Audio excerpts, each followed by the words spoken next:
Hello, this is Mr. Cunningham, and today we're going to be entering a new section in Chapter 7, which is metallic bonds and bonding. So we use metals every day for various reasons, and probably in more ways than we realize.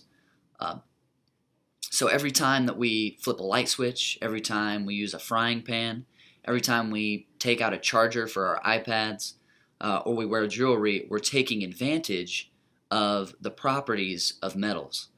So there's three main properties that we're going to talk about of metals. And the first of these properties is that they're good conductors of heat and also electricity. So, for instance, when you flip that light switch, because metals are good conductors of electricity, they have copper wires that go from that light switch up into the light. So when you flip that light switch, electrons can run freely up into that light and allows the light to come on. It allows you to see.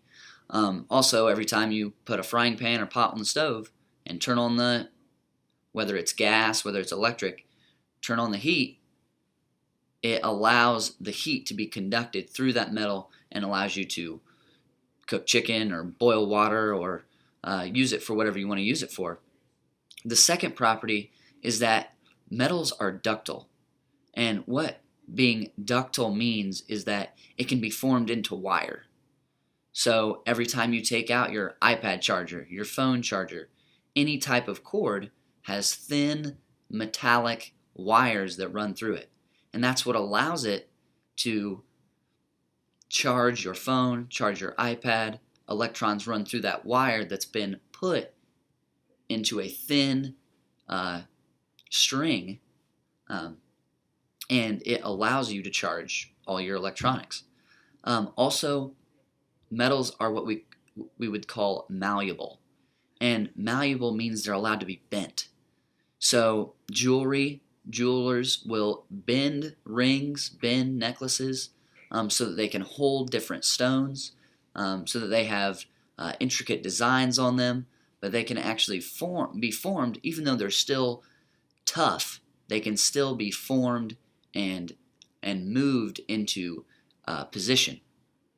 So, but we can explain the properties of metals using something called the sea of electrons model. So let's talk about this sea of electrons model.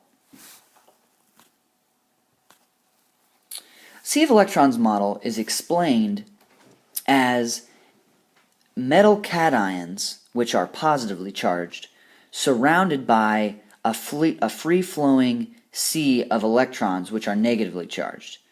Now, the attraction between these positive and negative charges is actually what we call metallic bonds.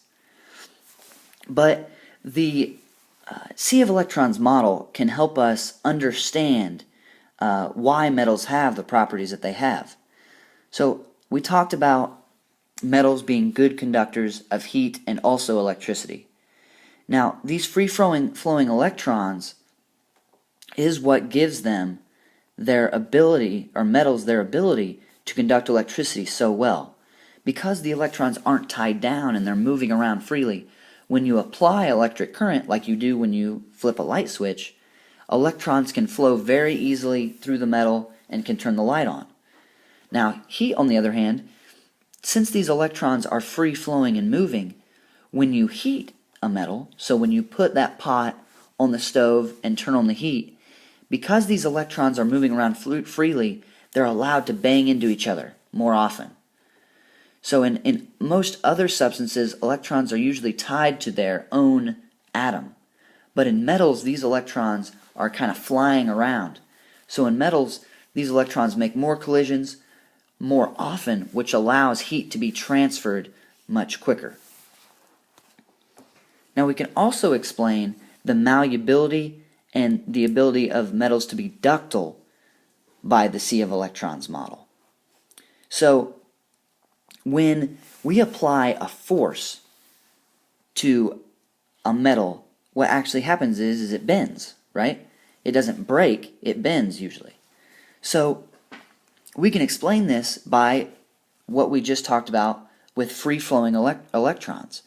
because these electrons are allowed to move, all that they have to do is just move around the metal cation. So when the force is applied, the metal cations move, and then the electrons just surround the metal cations and are free-flowing just like usual. So the shape changes, but then it stays in that shape.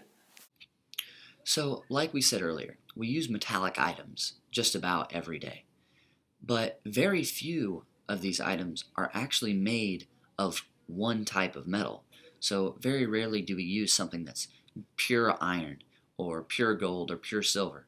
That usually doesn't happen. What we usually do is use something called alloys.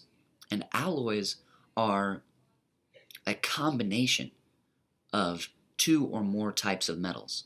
So an example of an alloy would be something called sterling silver. And usually this is used for jewelry, but sterling silver is actually about 92% silver and 8% copper. And so that is a combination of metals that allows us to do, and it usually gives us better properties.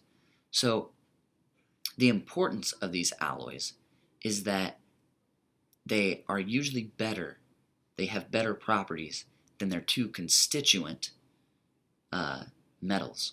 So, for instance, I like to use the comparison of peanut butter and jelly. So really, peanut butter is good, and then you've got jelly that's good. But then when you put them together, there's this ultimate sandwich snack. So some other alloys that we use are something I'm sure you've heard of is stainless steel. Stainless steel is actually a combination of four elements.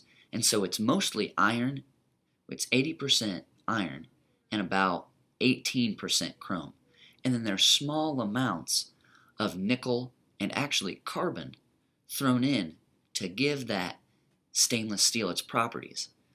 It doesn't rust, it's very strong. So combining elements, metals, to make alloys can give us metallic objects that are even better than their constituent elements. So that's why alloys are so important to the way we live and how we do things. So this is going to wrap up our video lecture over metallic bonds and bonding. So just keep checking back on Schoology to see if we have any more videos, and I hope you have enjoyed your fall break.